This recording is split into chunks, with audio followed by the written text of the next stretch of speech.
Fala pessoal, sejam bem-vindos ao canal Acontecimentos Marcantes. Neste primeiro vídeo, vamos viajar no tempo e mergulhar em um ano que marcou a virada de um século, o ano de 1900. Mais do que apenas uma data, 1900 foi um palco para o horror, a genialidade e a tragédia humana. Vamos passar pelos maiores desastres do ano, os acidentes mais brutais e até mesmo a morte de figuras que mudaram a história. Mas também vamos testemunhar o nascimento de inovações que moldariam o mundo nas próximas décadas. Com base em relatos reais e fatos históricos, você vai descobrir como um ano tão distante ainda ressoa com o nosso presente. O furacão de Galveston, o desastre natural mais letal da história dos Estados Unidos.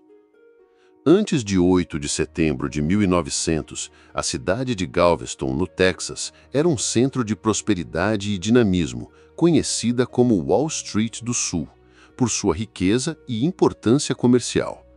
A ilha costeira, lar de uma população de aproximadamente 38 mil pessoas, ostentava mais milionários per capita do que qualquer outra cidade americana da época. No entanto, esta opulência disfarçava uma perigosa vulnerabilidade. A cidade foi construída em uma ilha de barreira e seus líderes haviam ignorado repetidos avisos de engenheiros para a construção de um muro de proteção contra o mar. A ausência de uma tecnologia de comunicação e previsão meteorológica avançada no início do século XX, como a inexistência de satélites ou rádios para navios no mar, deixou a população da ilha sem conhecimento da força real da tempestade que se aproximava, impedindo uma evacuação em massa. Em 8 de setembro, um furacão de categoria 4 atingiu a cidade, apesar da escala Saffir-Simpson ainda não existir.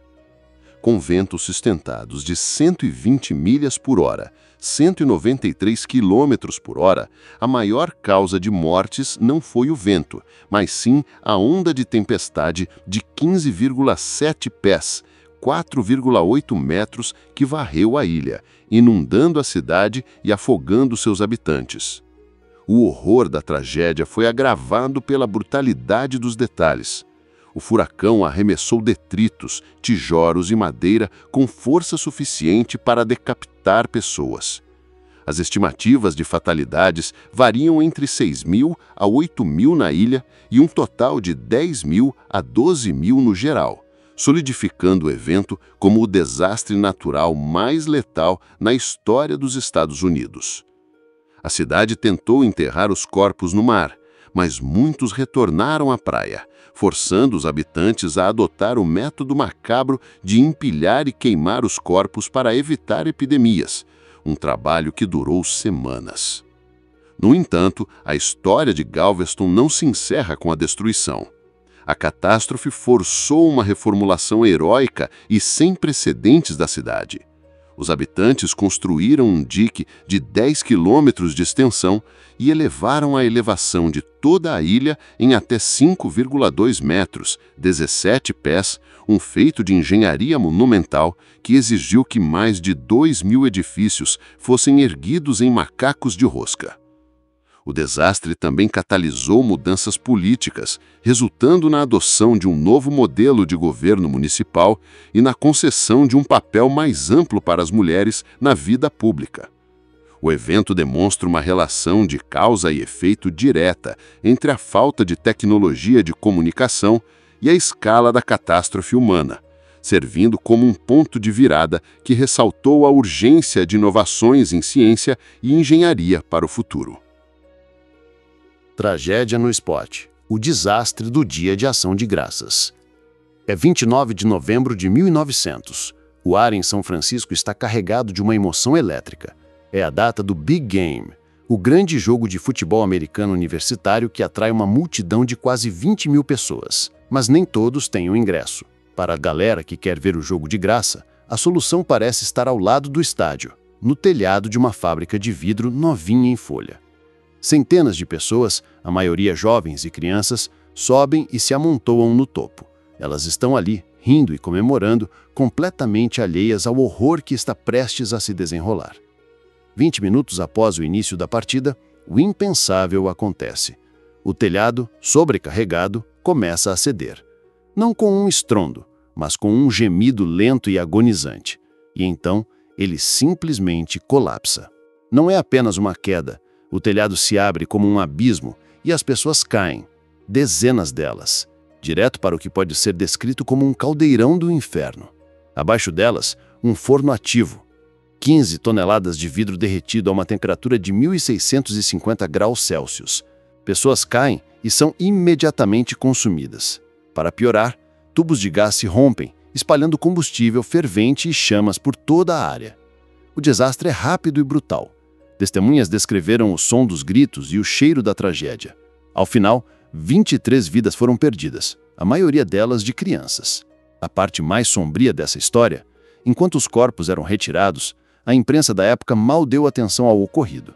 Os jornais preferiram dedicar suas manchetes à vitória do time da casa. A tragédia foi uma nota de rodapé. O desastre do Dia de Ação de Graças se tornou o pior acidente em um evento esportivo nos Estados Unidos, mas logo foi esquecido. Ninguém foi punido, e não há um único memorial para as vítimas. Essa história macabra mostra o nascimento de uma nova cultura, onde o espetáculo já podia ofuscar a vida humana. É uma lembrança sombria de como o entusiasmo por um jogo pode às vezes cegar uma sociedade inteira para uma tragédia que aconteceu bem debaixo de seus olhos. O monstro do ar, a ascensão do Zeppelin. A virada do século. Uma época de avanços e sonhos que voavam mais alto que a imaginação. A humanidade estava obcecada com o céu, mas o que estava por vir não era um simples balão. Era um monstro de metal e tecido.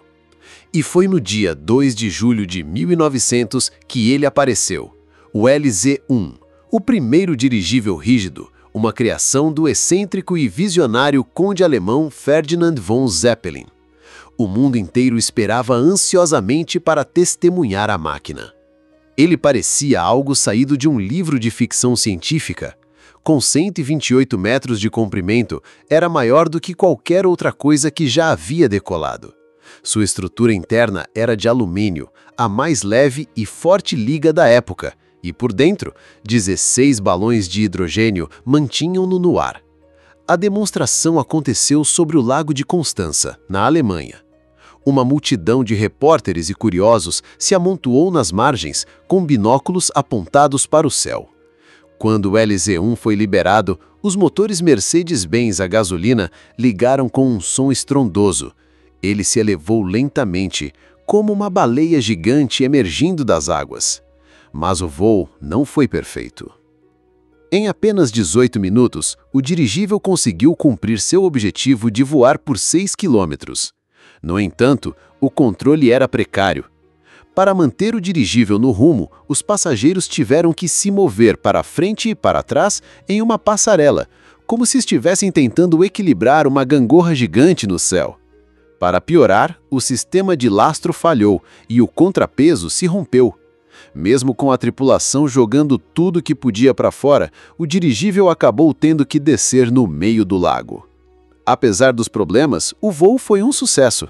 O LZ-1 mostrou que o conceito do Zeppelin funcionava. Ele provou que um dirigível rígido podia, de fato, voar e ser controlado. Embora tenha sido desmontado pouco depois, ele abriu o caminho para uma nova era de transporte aéreo. Foi o pontapé inicial para o que viria a ser os luxuosos dirigíveis que dominaram os céus por décadas. O LZ-1 pode ter sido imperfeito, mas seu voo inaugural foi um marco na história da aviação. Uma prova de que a humanidade finalmente tinha encontrado uma maneira de conquistar o céu. O desastre da mina Schofield em Utah, nos Estados Unidos. A paisagem de Utah, em maio de 1900, era de beleza brutal. Montanhas imponentes. E no coração de uma delas jazia a maior mina de carvão do oeste americano, a Schofield. O dia 1º de maio era uma celebração, era feriado. Mas para os quase 400 homens que trabalhavam naquele dia, lá no fundo da terra, era apenas mais um dia de trabalho. Esses mineiros eram, em sua maioria, imigrantes. finlandeses, italianos, japoneses, todos em busca do sonho americano, cavando para alimentar a revolução industrial e o crescente apetite por energia do país. Eles sabiam que a vida subterrânea era perigosa, mas a necessidade era maior que o medo. Eles sabiam que a cada jornada estavam desafiando a própria montanha. E a montanha respondeu. Naquele dia, por volta das 10h28 da manhã, uma explosão de uma força incalculável rasgou a escuridão. Um acúmulo de gás metano, liberado pelo carvão, foi aceso por uma fagulha. O gás explodiu. A poeira de carvão suspensa no ar serviu como combustível para uma segunda explosão, ainda mais potente, que se propagou como uma onda de choque. O impacto foi tão grande que sacudiu a terra lá em cima, fazendo com que as pessoas na superfície sentissem o chão tremer. Mas, lá embaixo, o inferno se abriu. O fogo varreu os túneis a uma velocidade absurda, incinerando qualquer coisa em seu caminho. As paredes desabavam, o oxigênio era sugado, e os mineiros que não foram carbonizados acabaram sufocados pelo monóxido de carbono, um gás invisível e mortal. Os poucos sobreviventes foram aqueles que, por puro acaso, estavam em túneis laterais ou mais distantes. Eles descreveram a escuridão absoluta e o som dos gritos que se calavam. Equipes de resgate, movidas pelo desespero, entraram na mina. A cena era inimaginável. Corpos de homens jovens e velhos foram encontrados em posições que contavam suas últimas histórias. Alguns ainda agarrados às suas ferramentas, outros com os rostos em direção às saídas, buscando um ar que jamais viria. O saldo foi brutal. Pelo menos 200 mineiros morreram, deixando para trás famílias inteiras sem sustento, viúvas e órfãos. Foi um dos piores desastres na história da mineração americana, um lembrete sombrio do preço que a nação pagava pelo progresso. Um acidente que não foi um acaso do destino, mas o resultado de uma indústria que valorizava mais o lucro do que a vida dos seus trabalhadores. A mina Schofield foi por um tempo a montanha que enterrou seus próprios homens, mas a história deles ficou para nos lembrar que, mesmo nas maiores tragédias, há sempre uma lição a ser aprendida. A Grande Exposição de Paris, em 1900. No ano de 1900, Paris se tornou o palco de um dos maiores espetáculos da história, a Exposição Universal. De 14 de abril a 12 de novembro, a capital francesa recebeu mais de 50 milhões de visitantes vindos de todas as partes do mundo.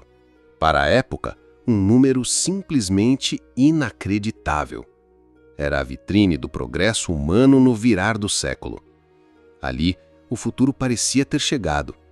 A primeira escada rolante foi apresentada ao público, surpreendendo multidões que jamais tinham visto algo parecido.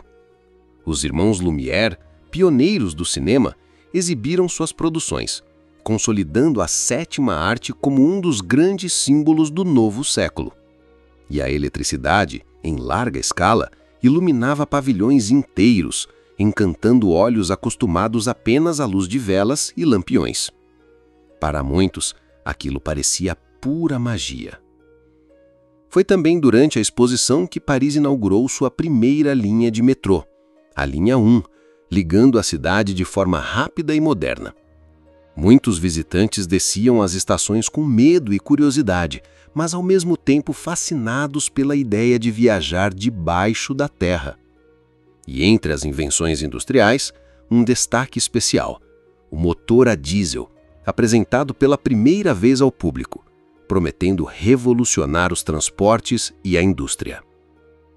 A Exposição Universal não foi apenas sobre máquinas, ela transformou a própria cidade de Paris.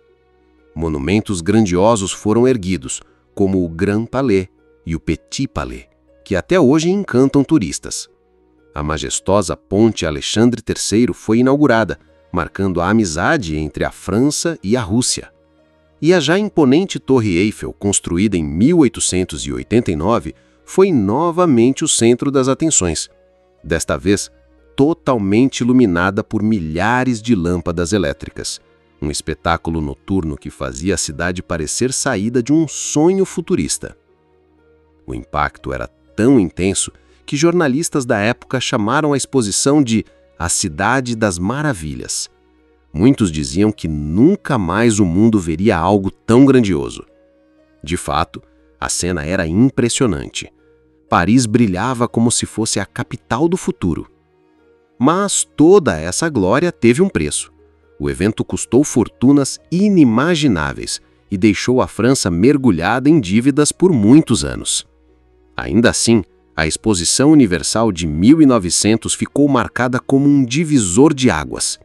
Foi a celebração máxima da Belle Époque, um momento em que a humanidade acreditava que nada era impossível. Antes de terminar, vale uma menção especial a 2 acontecimentos que marcaram o ano de 1900. Em dezembro, Max Planck apresentou a teoria dos quanta, dando início à física quântica e mudando para sempre a ciência. E também tivemos os Jogos Olímpicos de Paris, realizados junto à Exposição Universal, com novidades como a estreia de esportes e a primeira participação de mulheres nas Olimpíadas. Obrigado por assistir. Se você gostou, não esqueça de deixar o like e se inscrever para acompanhar os próximos vídeos aqui do canal Acontecimentos Marcantes, onde vamos explorar ano a ano os fatos que mudaram a história do nosso mundo. Muito obrigado pela sua companhia e até a próxima!